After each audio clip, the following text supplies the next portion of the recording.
Welcome back to the 5% Club. I'm Shayla King, a former C-suite executive turned business and life coach. And this is the podcast for leaders who want it all. The promotions, the paychecks, and luxurious amounts of time for the things that matter most. Each week, I'm going to teach you from my performance and happiness formula what it takes to rise to the top without burnout and overwhelm. Work less, make more, and design a life you love. That's what we do in the 5% Club. Let's go. So many of the high-achieving women I work with are doing invisible overtime. Volunteering for things because they want to look like a team player. It's that good girl complex showing up again. Staying late because they want to be seen as committed. Saying yes to projects that are not theirs because they do not want to seem difficult. And what happens? They become the place that everything gets dumped because they're easy to work with. Remember, I warned you about never being easier than Google because they never push back, because they always come through, and none of that is getting them promoted. Keep your head on what actually matters to your organization and do that at full capacity. Let the rest go. The women who get promoted are not the ones who said yes to everything. They're the ones who were very clear about what they were there to do, and they did it exceptionally well. Miserable mom era is dead. We lose the shoulds, and everything we are left doing, we actually want to do.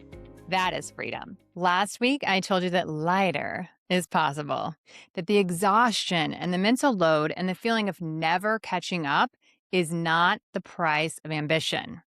It is the price of a playbook that was never designed for you to thrive. A lot of you heard that and thought, okay, Shayla, but what does that actually look like? What does lighter feel like on a Tuesday? In the car, at the office, at dinner, in your own head at 11 o'clock at night, or with the Sunday scaries? That is what today is about. Not the concept, the reality. 5 specific ways that you get the life that is lighter when you step into the 5% life. Welcome back to the 5% Club podcast. I'm Shayla King, your favorite performance, promotion, pay, and happiness coach. I coach female executives to get the promotion and the pay they deserve at work, to work less and stress less while doing it, and then to come back to themselves, their dreams, their energy, their life. Last week's episode was part 1 of this conversation, the case for why lighter is possible, why hard is not just the cost of doing business as a high-achieving woman. If you have not heard it, go back and listen. It's worth your time. But today, I want to talk to you about 5 real, specific ways that life gets lighter. Let's go. Now, listen, lighter does not mean checked out. It's not the soft girl era where you think about face masks and bubble baths. It does not mean you stop caring about your career, you take a step back, or you stop caring about your kids or your marriage. It does not mean you do less and want less. My clients are still going after the promotion and the pay and the big, extraordinary life. They're still showing up fully for their families, but they're doing it without the suffering, without that low-grade dread, without needing everyone around them to be okay before they can feel okay. Same woman, completely different experience of her own life. I had a client who felt like she was being held hostage by her son's saxophone lesson. Sit with that for a second. A saxophone lesson. But I think you can all relate to this. You see, every Saturday they had that same tension. The lesson set in the middle of the day, it chopped up the whole weekend, and she resented it. And she had never once asked herself whether they were going to keep doing saxophone. She was just surviving it every single week. She had never considered that she had a choice. So we worked on something that sounds simple, but completely changes everything. Recognizing that everything is a choice. We went through decision-making on it, and she decided that she does want him to be tutored, and she does want that tutor that's only available then. Okay? So now she knows she's choosing it. She wants it for a variety of reasons. She likes her reasons, and she likes that teacher, and so does her son, so that's important to her. Okay? That's where we start. We start with saying, are we opting into this? Do we actually want it? And then once we decide we do, you know what we do? We start understanding what are our freedoms within that situation. recognizing that everything is a choice. Now, some Saturdays, the whole family drives together, drops them off, and then afterwards finds somewhere nearby to go to a nice family dinner, a coffee, a walk, something that makes the trip feel like theirs. Some Saturdays, her husband's going to drive and she'll do whatever she wants during that time. And some Saturdays, they're going to cancel because one missed practice is not going to derail his music career. So it's not that she canceled it. She changed her relationship to it. She stopped being a hostage and started being someone who decides intentionally. And this goes so much further than saxophone or Saturday activities. So many of us have quietly handed the steering wheel over of our lives to our children without realizing it. We feel like we have no choice about what activities they do, whether we drive them, whether we pay someone to drive them, whether they skip a practice because it just doesn't work that week. Now, remember, 2 or 3 generations ago, children worked on farms full time, starting young. And our boomer parents, they grew up with the if it's light outside, you're outside. I don't know if you guys remember this or not, but when I was a child, there was literally a commercial on TV that said, "It's 10 p.m. Do you know where your children are?" We were literally reminding our parents that they had children. And now somehow we feel like we are responsible for all of it. We have now switched from children working to children being independent to we are fully burdened with the responsibility of our children being happy, of our children being in every sport and activity that their little hearts desire, of going to every friend date and every play date that they want to go to. And that our job is to make sure that we can do those things for our children so that we don't neglect them. That's how much pressure we put on ourselves, right? And it makes us feel like we have no choice in the matter. It makes us feel like we have to do this or we're failing as a mom. And mom guilt is real. It guided me for years of my life where I did things that I didn't need to do that made my life so much harder. You see, in one generation, we have decided that we're supposed to be fully available to every need our children have, and that their entertainment, their happiness, their sports, their development is our responsibility to manage at all times. And somehow, if we're not doing all of it, we're failing. So we must ask ourselves, what are your actual goals as a parent? What kind of life do you want your kids to experience? I would bet one of those things is a mom who is healthy, happy, present, and not running on fumes. A mom who enjoys her time with her children. A mom who is not resentful of them, who doesn't make them feel like a burden of a chore of something that is always pushing them beyond what is fair. And listen, so many of us moms are in that trap where we feel like we have to, but then we commit to more than we want to do. And your telltale sign of, did I commit to more than I want to do, is do I ever feel resentful? Do I ever feel like someone needs to give me some type of response for how I showed up? Right? That this is only worth it if they really appreciate it. Otherwise, I wouldn't do it. And you see what that does is it says, I'm not doing this because I want to. I'm doing this because I want your response. I want you to say the thing to me that will make me feel like it was worth it. I want you to react in a way. I want you to also help me out. I want you to give me compliments. I want whatever. And when we need something in return, that means we're overextending ourselves. But when we can get back to us and what we want and who we are, and we can actually say, no, this is what I want. I thoroughly enjoyed this, so I'm going to go do this. We call it happy helpers. When I say not only are you going to help, but you're going to be a happy helper. So this is us being a happy helper in our children's lives. These are the activities that we say we do want to do and when we want to do them. And it doesn't have to be an all or nothing. I committed to this team, so damn it, we're going to go to every single practice, no matter what, even if it causes mom a mental breakdown. I mean, seriously, that's how far we push with this. Well, because I value showing up for a team. And so we use these things against ourselves that start out as really good values, that start out as really good lessons. But we don't stop and say, wait, but what do I need this week? And part of this lighter life is realizing how much choice we have and how at any time we can change our plans based on what we need.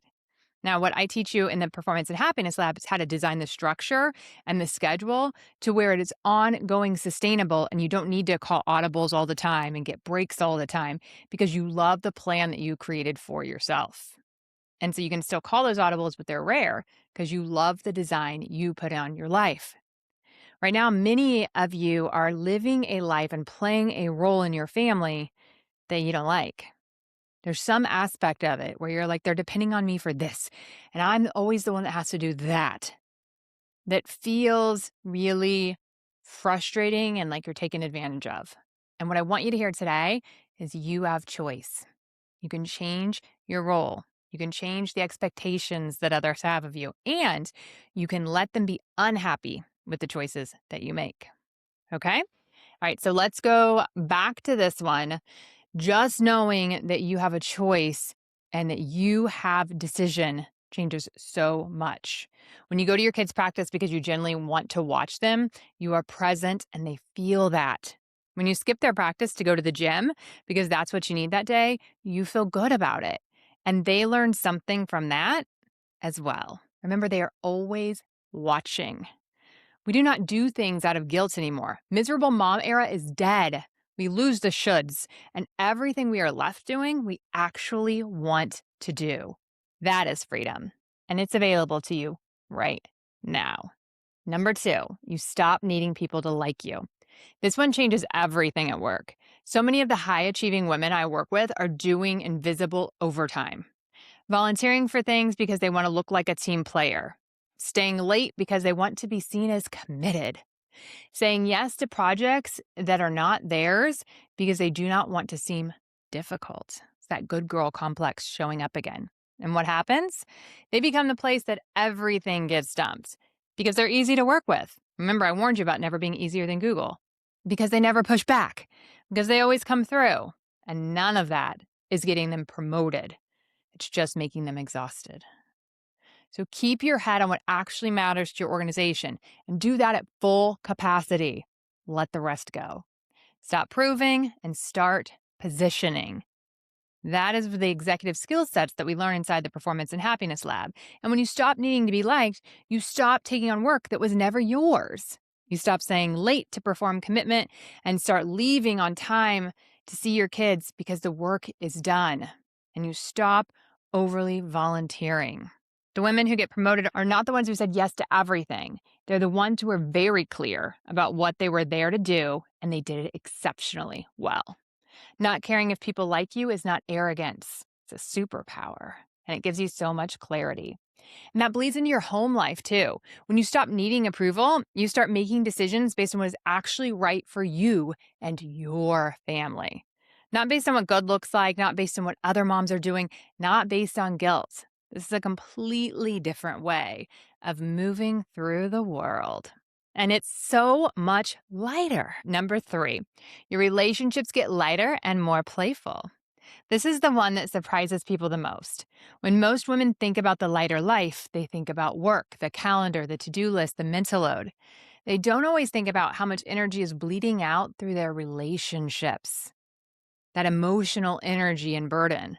And one of the biggest things that I see in the women that I coach, they've put themselves in the middle of everyone else's relationships. I used to do this all of the time. I still sometimes catch myself doing it, like between my kids and their stepdad or each other, managing how their kids feel about each other, smoothing things out between their husband and his family, keeping the peace at work between people who should be balancing their own dynamics, being the buffer, the translator. It's like the emotional air traffic controller. And no one even asked them to do it. They just stepped in because it felt like their job to make things right. And in the 5%, you exit the triangle. Your husband and his mother can work it out. Your kids will figure out their friendships. And you do not need to be the middleman at work. That alone frees up an enormous amount of energy when you are no longer responsible for people being happy and managing their feelings and relationships. You're not obligated to do so, and people can handle it themselves, and they will. And they'll learn the skill set without you. You can just relax and focus on yourself. You also stop feeling obligated to show up to everything, stay the whole time, match the energy in the room. You can be the last one to arrive and the first one to leave. I am all the time. You can exit a conversation that's draining you. You can choose what you want to talk about and who you do and don't want to engage with. A lot of my clients actually realize that they've outgrown some of their circles as they increase their awareness of these concepts, as they start to learn how much ownership they have in their lives and they have this abundant mindset, then everything changes because we get really grateful and focused on the future and focused on what's next and focused on exciting things and focused on growth. And it's just a different type of conversation. Most friendships and conversations are largely around complaining. And my 5% leaders see it. And it's something that's hard to unsee once you have evolved. Once you have evolved and you see that it's just circles of people going, oh my God, it's so hard. For instance, I went to a workout class this morning and at least 30 minutes of the class was people complaining because we had flood warnings overnight. And so it woke people up when they were sleeping. You will start to say, I don't even know how to respond to this. I have to figure out if I should respond, if I should exit, if I just need a whole new group of friends. Because complaining is exhausting and you won't relate to it because you know it's not true that you don't have choice. You know that you can change your life. And so oftentimes my clients want to intentionally then build new friendships with other women who get it. And it's obviously a benefit that comes in the lab because you get that connection point with all the other leaders from across the country that are in similar roles and are all wanting to do more, be more, and feel lighter and enjoy their life more and add in more playfulness and more joy and get out of the doom loop that is spiraling. And so it's one of my favorite things about the lab because you get to create those relationships, but then also in your hometown, in your local area. How do you intentionally develop those networks? How do you put yourself out there so that you can have more fun and more joy? Some people in your life will be ready for that and some will not. And so you might build these new friendships intentionally, new energy, new experiences. And my clients create a circle that actually matches who they are becoming. And then there's your marriage. When two exhausted people are just managing a household together, the relationship starts to feel more like a business partnership. The romance, the play, the fun, it does not just happen on its own when you're both running on empty. When you start taking your own life seriously, when you start protecting your energy and your joy, something shifts in your marriage too. You have more to bring, more lightness, more presence, more not just running a to-do list. And you start getting creative about connection, not just dinner dates, not just the same Saturday night routine. You play more, you surprise each other more. You remember that you actually really like this person. That is what the lighter life does to your relationships. It gives them room to breathe, room to play. Number 4, your confidence comes from the inside. And a client who did a lot of public speaking, and before every event, same routine, spiraling, dreading, running through everything that could go wrong. And then she would get off stage and tear herself apart. She was suffering before every event and suffering after every event, but she wasn't actually getting better because self-criticism is not the same thing as growth. Punishing yourself before and after does not make you a better speaker. It just makes the whole experience shitty, right? So, what we worked together on is her confidence and her self worth and how she was talking to herself before she walked onto the stage. And when she stopped being at war with herself before the event, she showed up better. She was more grounded, more present, more herself. And when she stopped tearing herself apart afterwards, she could actually look at her performance honestly. I always talk about being intellectually honest, not harsh, but intellectually honest. So she started doing our after action reviews with herself. And this is the piece that really landed. Here's where I want to go deeper next time. This story really resonated. I want to use it again. And here's what I want to try differently. That's not self criticism. That is a professional getting better at her craft. So her confidence, it went way up. Her actual skill set went up. What made her confidence and then of course that made her confidence go up even more. I like reps under pressure and then reps with confidence. And that's what this gives you. It's not just on stage, it's in the boardroom, in the performance review, in the conversation where you used to shrink. We don't want to keep repeating the same thing over and over again. And so we're going to pause and we're going to figure those things out. We're going to say, I'm not going to keep feeling crappy every time I have to lead a presentation. I'm not going to feel crappy every time I have to X or Y. Instead, we are going to look at those things and know our value doesn't change as a human based on it. And then we're going to be able to be honest. Here's what worked. Here's what didn't. Here's what I want to do different. Make sense? Okay. So in this area, as you grow your confidence, you no longer need people to like you. You instead can be intellectually honest about your performance and know that your value as a human does not change at all. And not everyone's going to like you, and that's okay. You don't even like everyone, right? And so that's not your sign of success. Your sign of success is how you feel and if you can be kind to yourself. Number 5, you choose your health first. This is the one that most high-achieving women have treated as optional. It is not, my friends. Your health is not a reward for finishing your to-do list. Your workout is not something you fit in if there's time. Your sleep is not something you sacrifice to get more done. In the 5% life, your health is non-negotiable. Not because it sounds good, because it is the foundation for everything else. I tried to avoid it for years. I thought my body was just a vessel to walk my brain from one conference room to another. And then I realized that when I take my physical energy seriously, everything changes. I have more focus at work. I have more capacity for work and my home life. I don't come home exhausted. And this isn't about adding and adding and adding. We simplify. Simple meals, repeatable formats, a consistent schedule.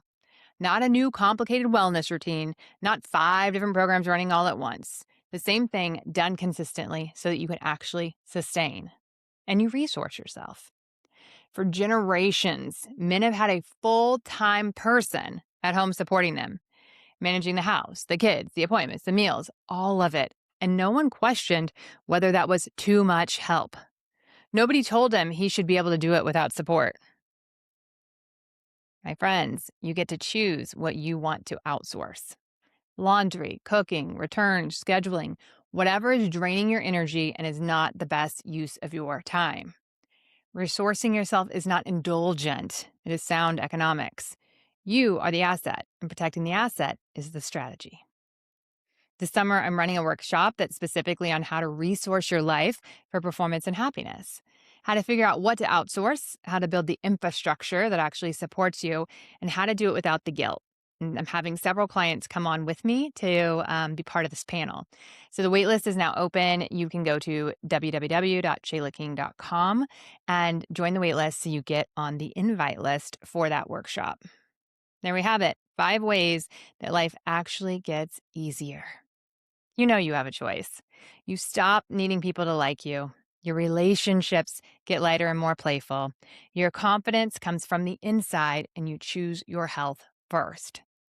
None of these require different circumstances or a different life. You can have the same job, same kids, same schedule, same relationships, different feeling with all of it. Even I am still up-leveling on this, still finding new places where I get to decide, new areas where I've been giving somebody else the steering wheel without even realizing it. It unfolds one thing at a time. And every time you take a piece of your life back, the whole thing gets a little lighter. This week, I want you to pick one thing in your life that feels like an obligation you have no control over, and ask yourself, where is the choice in this? Not whether you can blow it up completely, but where is there 1 degree of freedom that you have not been using? The lighter life is not built in one big decision. It's built in 100 small moments where you choose yourself instead of what you should be doing. This is your 5% life. Not someday, right now. I'm Shayla King, your coach, your cheerleader, and your accountability partner, and I'll see you next week. Thanks for joining me in the 5% Club today. If you're ready to make more, work less, and design a life you love, then go to shaylaking.com and join the waitlist. You'll be the first to know when there's openings to work with me in one-on-one coaching or the Performance and Happiness Lab, my group container where you will learn to be a high-performing, highly paid executive who loves your whole life. I'll see you there.